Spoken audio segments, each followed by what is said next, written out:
Jerônimo Savonarola, o precursor da Grande Reforma, 1452-1498. O povo de toda a Itália afluía em número sempre crescente a Florença.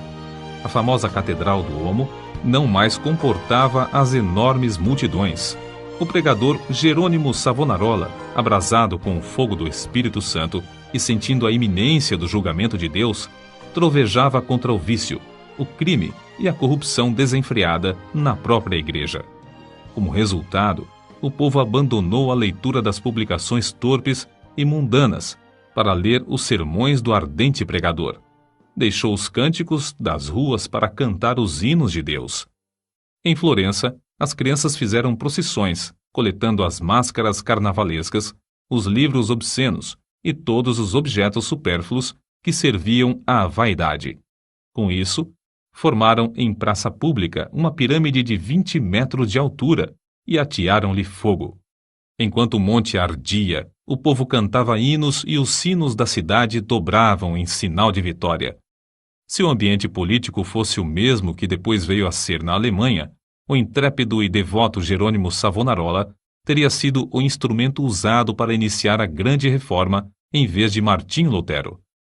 Apesar de tudo, Savonarola tornou-se um dos ousados e fiéis arautos que conduziram o povo à fonte pura e às verdades apostólicas registradas nas Sagradas Escrituras. Jerônimo era o terceiro dos 7 filhos da família. Nasceu de pais cultos e mundanos, mas de grande influência. Seu avô paterno era um famoso médico na corte do Duque de Ferrara, e os pais de Jerônimo planejavam que o filho ocupasse o lugar do avô. No colégio, era aluno esmerado, mas os estudos da filosofia de Platão e de Aristóteles deixaram-lhe a alma sequiosa.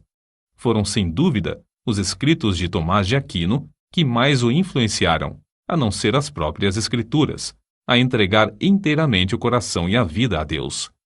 Quando ainda menino, tinha o costume de orar, e ao crescer, o seu ardor em orar e jejuar aumentou. Passava horas seguidas em oração.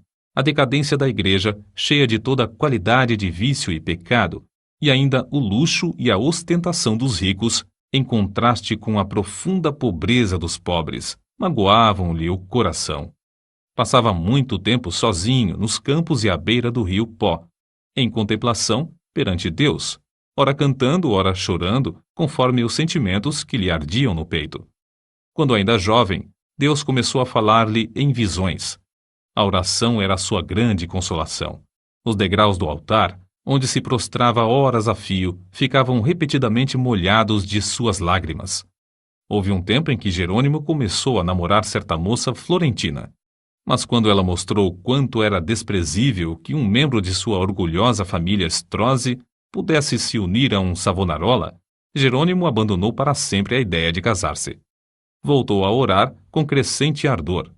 Enjoado do mundo, desapontado acerca dos seus próprios anelos, sem achar uma pessoa compassiva a quem pudesse pedir conselhos, e cansado de presenciar as injustiças e perversidades que o cercavam, coisas que não podia remediar, resolveu abraçar a vida monástica. Ao apresentar-se no convento, não pediu o privilégio de se tornar monge, mas rogou que o aceitassem para fazer os serviços mais vis, da cozinha, da horta e do mosteiro. Na vida do claustro, Savonarola passava ainda mais tempo em oração, jejum e contemplação perante Deus. Sobrepujava todos os outros monges em humildade, sinceridade e obediência, sendo apontado para lecionar filosofia, atividade que exerceu até sair do convento. Depois de passar 7 anos no mosteiro de Bolonha, Jerônimo foi para o convento de São Marcos em Florença. Grande foi o seu desapontamento ao ver que o povo florentino era tão depravado como os dos demais lugares. Até então ainda não reconhecia que somente a fé em Deus salva o pecador. Ao completar 1 ano no convento de São Marcos, foi apontado instrutor dos noviciados e, por fim, designado pregador do mosteiro. Apesar de ter ao seu dispor uma excelente biblioteca, Savonarola utilizava-se mais e mais da Bíblia como seu livro de instrução. Sentia cada vez mais o terror e a vingança do dia do Senhor que se aproxima e, às vezes, entregava-se a trovejar do púlpito contra a impiedade do povo. Eram tão poucos os que assistiam às suas pregações que Savonarola resolveu dedicar-se inteiramente à instrução dos noviciados. Contudo, como Moisés, não podia escapar à chamada de Deus. Certo dia, ao dirigir-se a uma feira, teve repentinamente uma visão dos céus abertos por onde passavam, perante seus olhos, todas as calamidades que sobrevirão à igreja. Então, lhe pareceu ouvir uma voz do céu ordenando-lhe anunciar aquelas coisas ao povo. Convicto de que a visão era do Senhor, começou novamente a pregar com voz de trovão. Sob a nova unção do Espírito Santo, a sua condenação ao pecado era feita com tanto ímpeto que muitos dos ouvintes, ao fim da prédica, saíam andando atordoados, sem falar, nas ruas. Era coisa comum, durante seus sermões, homens e mulheres de todas as idades e de todas as classes romperem em veemente choro.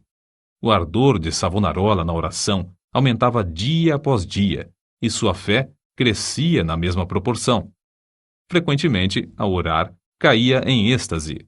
Certa vez, enquanto sentado no púlpito, sobreveio-lhe uma visão durante a qual ficou imóvel por 5 horas. Nesse período, todos os presentes à igreja contemplaram o rosto do pregador brilhando. Em toda a parte onde Savonarola ministrava, seus sermões contra o pecado produziam profundo terror. Os homens mais cultos começaram então a assistir às pregações em Florença. Foi necessário realizar as reuniões na Duomo, onde continuou a pregar durante 8 anos. O povo se levantava à meia-noite e esperava na rua até a hora de abrir a catedral. O corrupto regente de Florença, Lorenzo Médici, experimentou todas as formas de abordagem, a bajulação, as peitas, as ameaças e os rogos, para induzir Savonarola a desistir de pregar contra o pecado, especialmente contra a perversidade do regente.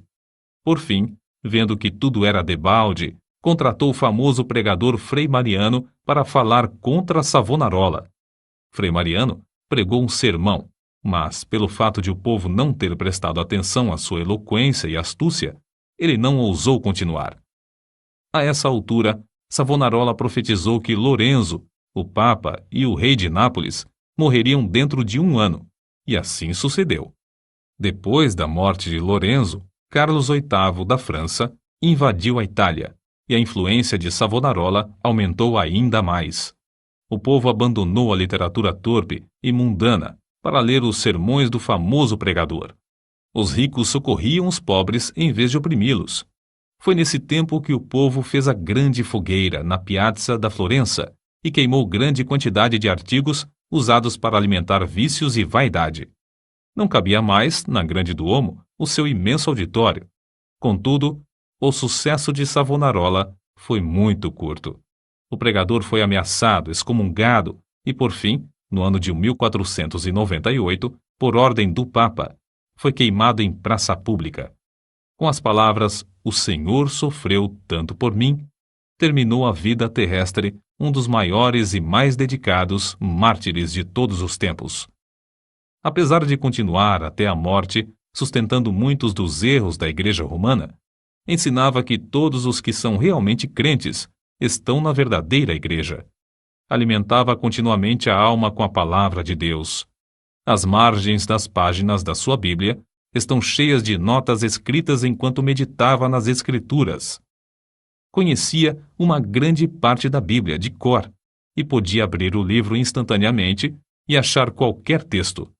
Passava noites inteiras em oração e recebia revelações, quando em êxtase ou por meio de visões. Seus livros sobre a humildade, a oração, o amor e outros temas continuam a exercer grande influência sobre os homens.